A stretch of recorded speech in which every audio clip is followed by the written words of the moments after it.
Welcome to our presentation on achieving community connectivity at Riverside Terminal in Newton, Massachusetts. We are Link Planning and Design, Tyler Gabrielski, Kai-Yin Gu, Joanne Lee, and Matt Smith. Today we will be talking about the types of development that can be found around transit stations and which ones are most successful. These types can be arranged in a hierarchy like this. The low-density, spread-out land use in a typical suburban development require you to own an automobile to meet your daily needs. It has little connection to any nearby transit. Transit-adjacent development is considered to be the evil twin of TOD because while it shares some characteristics with TOD, usually dense development near transit, it is missing key TOD features that still require residents to use a car, even for short trips.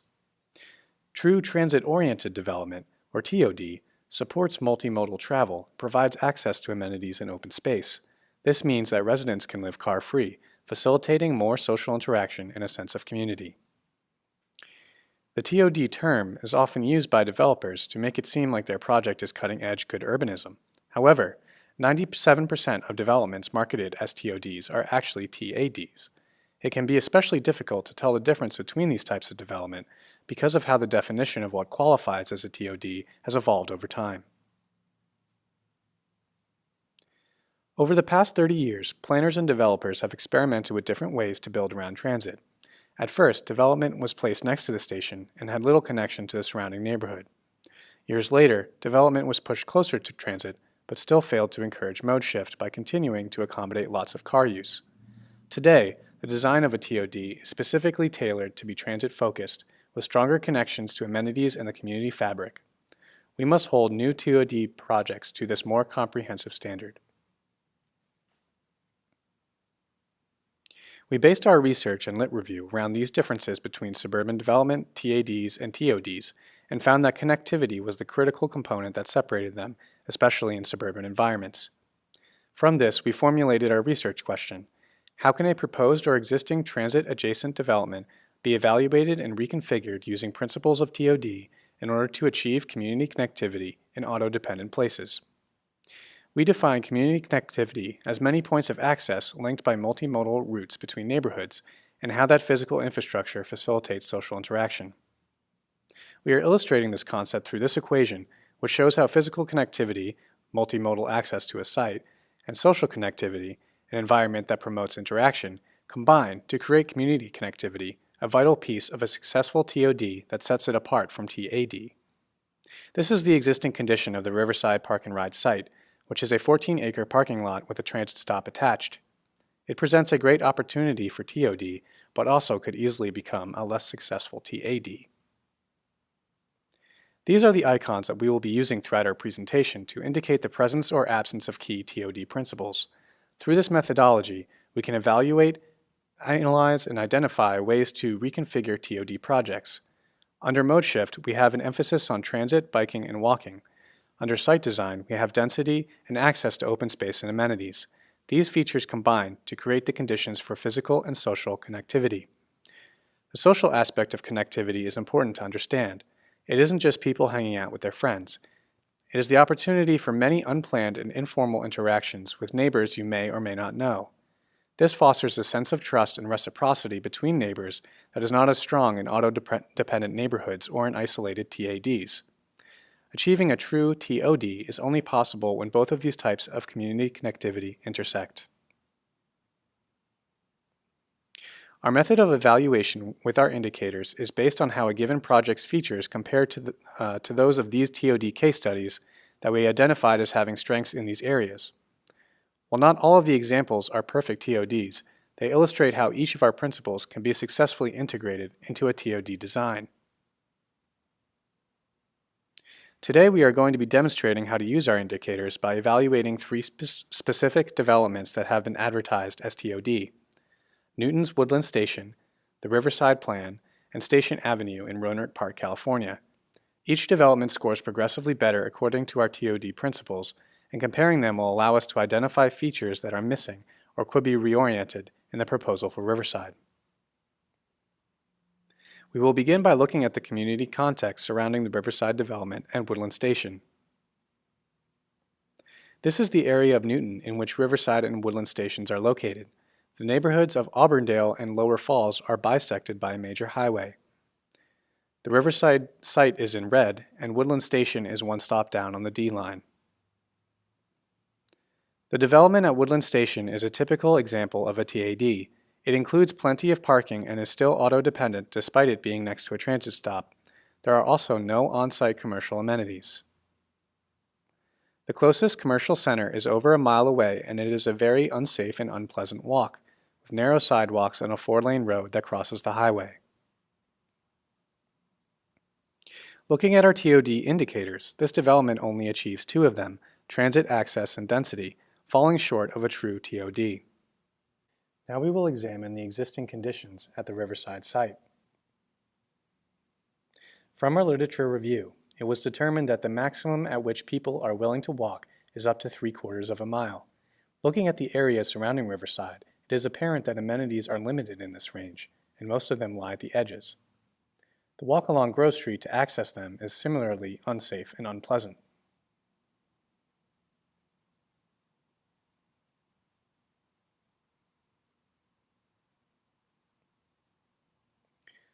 Transit is underutilized at Riverside. Ridership has barely gone up in a decade, and the available parking at this park and ride is only 50 to 60% full during peak commuting hours. Riverside's potential as a major transit hub is not being maximized, especially considering its location less than 15 miles from downtown Boston. Biking is also limited at the site. Grove Street, the only street that leads to Riverside, is unsafe for biking because of speeding auto traffic and a lack of dedicated bike lanes. Only 1% of Newtonians bike to work, again demonstrating that car use is the dominant mode of transportation. Because of this, it is unsafe to walk along Grove Street, and the pedestrian environment is very poor, with narrow, crumbling sidewalks. The walk score for Riverside is a 48, which is categorized as car-dependent. We believe that any development here needs to achieve at least a walk score of 70, with the goal of establishing a walker's paradise. This quote from our resident survey shows that they agree that conditions could be much improved. Grove Street can be dangerous, with multiple pedestrian collisions in recent years. Typical travel speeds often exceed the 30-mile-per-hour speed limit, sharply increasing the likelihood of fatalities and creating an environment that is hostile to walking. Now, it is important to acknowledge that Riverside is a waterfront site. Adjacent to Riverside is the Charles River and Riverside Park. However, in its current configuration, these amenities are not accessible without getting in a car. We would like to note that there is a proposal to link these and other nearby natural amenities through a network of trails and paths running from Auburndale down across the highway to Lower Falls called the Riverside Greenway. With those site conditions in mind, we will turn to the 2019 development proposal for Riverside. With any proposal for new development, there are always multiple stakeholder groups with their own goals and visions for what a project should be. In the case of Riverside, there are 4 major groups with some priorities that overlap and some that do not. We believe that the principles of TOD that we have identified can be used to unite these interests if implemented in the pursuit of community connectivity.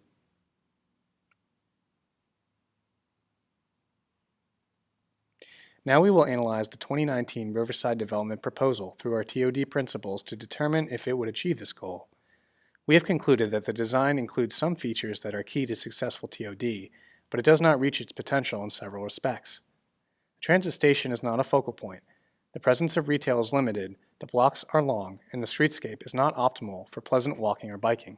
Because of these shortcomings, we do not believe that the proposed development will foster the level of community connectivity that makes a true TOD.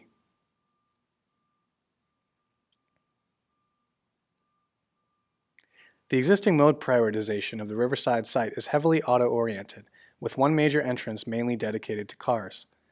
The development proposal not only retains this prioritization, but triples the number of parking spaces on site. Additionally, the developer has proposed reconfiguring the highway exit to facilitate driving directly into and through the middle of the site. This will make the environment even less bike and pedestrian friendly. Now we will take a look at the plan for Station Avenue, a TOD in Roanoke Park, California.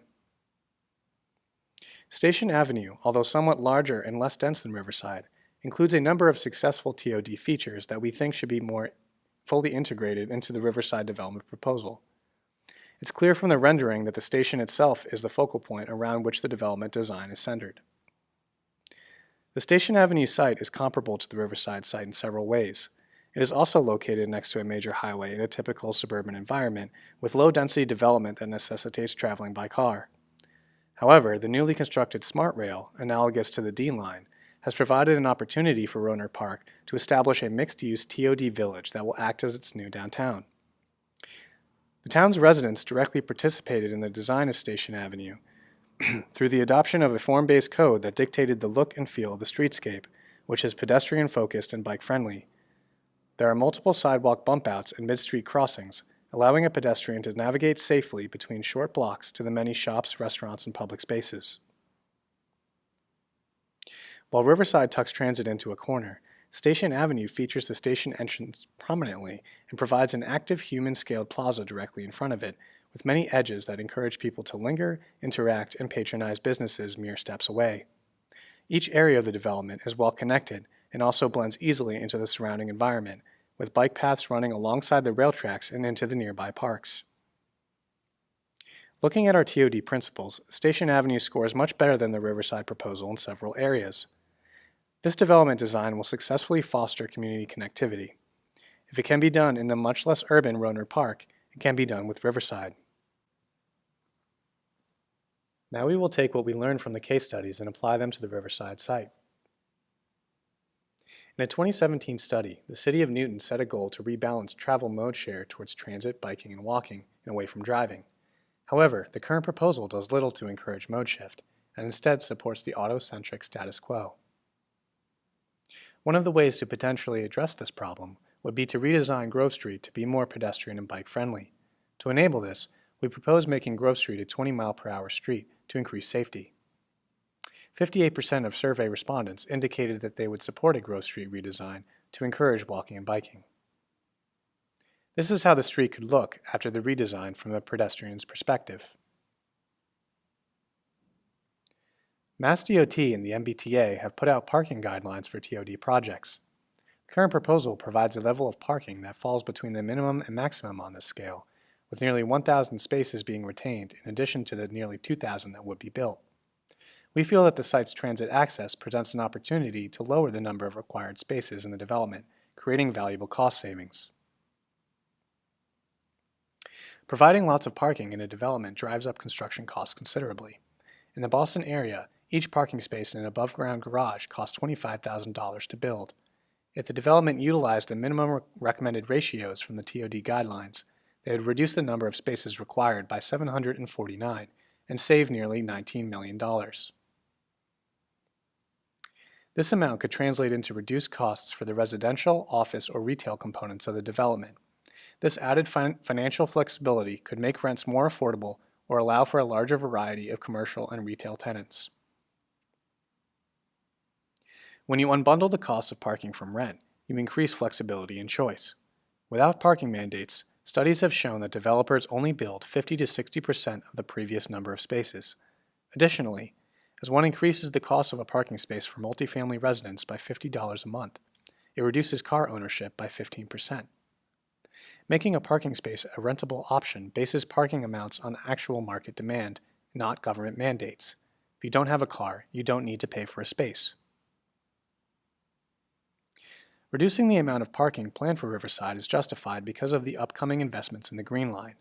The first phase of the improvement plan will focus on the D branch, where Riverside is located.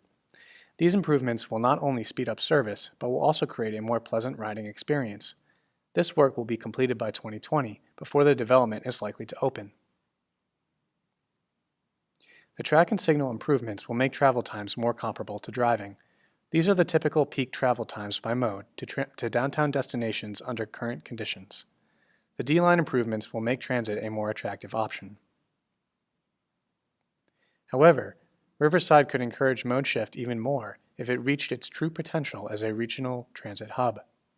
A rail connection from Riverside down to South Station has been proposed and could use existing tracks. Also, up until recently, there was an express bus route that picked up from Riverside and headed straight to the financial district. Now the only express bus to downtown that is left is across the highway and is not accessible for those that live around Riverside. Both of these should be reconsidered now that there will be many more potential riders living at the site. Offering 3 transit options with different destinations would encourage residents to reduce their car use, improving traffic and connectivity. The Riverside Greenway is also an essential part of our development recommendations. Unfortunately, it has been treated during the planning process as an afterthought rather than the key asset that it could be. Utilizing existing paths and bridges, the Greenway would improve connectivity throughout the entire area to allow for more multimodal travel and social interaction. Most relevant to us is how the Greenway would put the river back in Riverside and link the site to Lower Falls across the highway.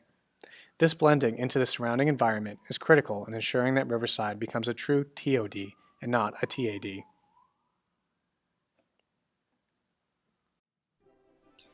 This video will allow us to visualize how the Greenway would knit together the area's neighborhoods, amenities, and plentiful green space.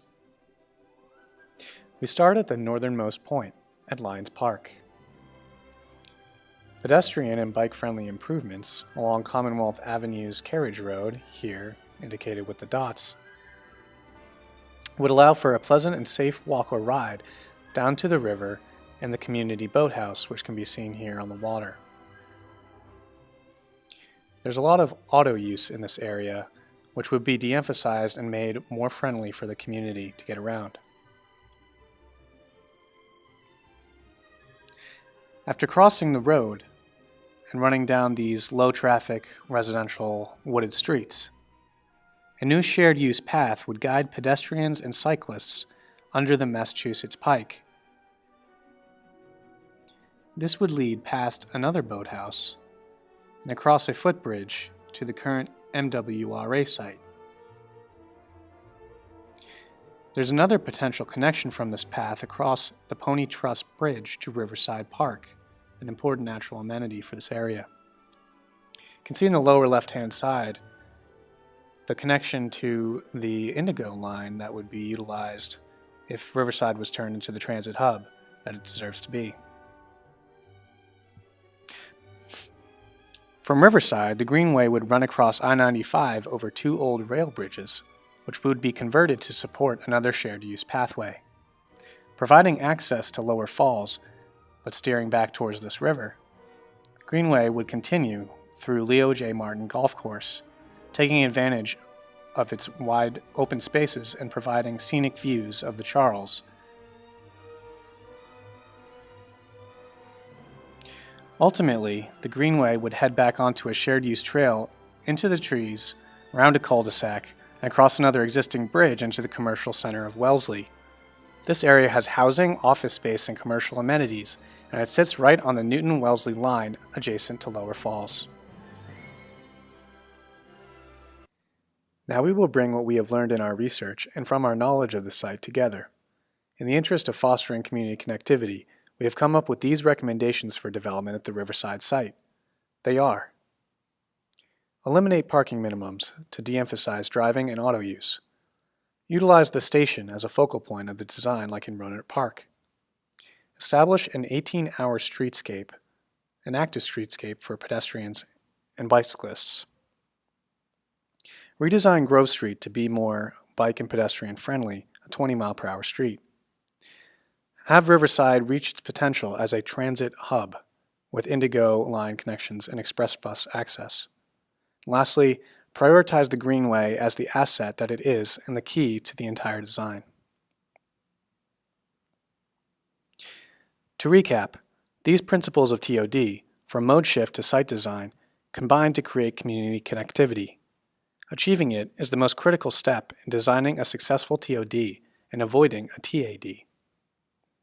This framework is a tool that anyone can use, whether you are a planning professional, a local stakeholder, or anything in between. It empowers you to determine whether an existing development or proposal is a TAD or a true TOD. We hope that you will bring this concept with you when you finish watching this video. Remember it when you encounter transit-oriented development in the future. From all of us at Link Planning and Design, I'd like to thank you for watching. Have a good day.